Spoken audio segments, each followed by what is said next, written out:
for me, when I take over a building for the first time, it could take 2 to 3 years by the time we're like only having to go there a couple of times a year. The first couple of years is spent, a lot of time is spent fixing other people's problems, putting band-aids on problems, and then figuring out the best way to give a long-term fix.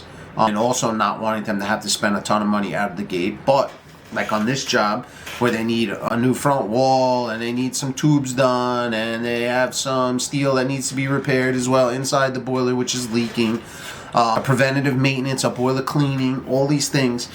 And I told the guy the number, and he was a little bit not upset but taken back, and he just kept asking me, am I going to have to do this every year?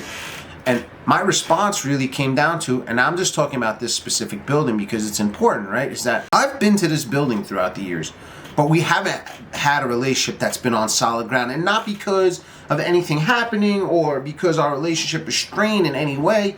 It's just that it's one of those companies that feels like they're always trying to go to like the lowest bidder, and we always kind of seem to be coming in there like after the fact, right? Maybe somebody else was there. Once we dial everything in, I shouldn't have to see you more than a couple of times a year. Now, I can't, I have no crystal ball, and I have no idea what's going to happen with the boiler. I couldn't tell you about the lifespan of a tube or the steel or whatever.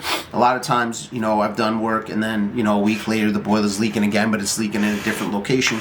That's something I can't do anything about. But as it pertains to the refractory, and as it pertains to doing the preventative maintenance, that I certainly can control how thorough we are, how much we're going through it, how much we're cleaning it up, how much we're setting up the fire and combustion and making it as efficient as a unit as possible.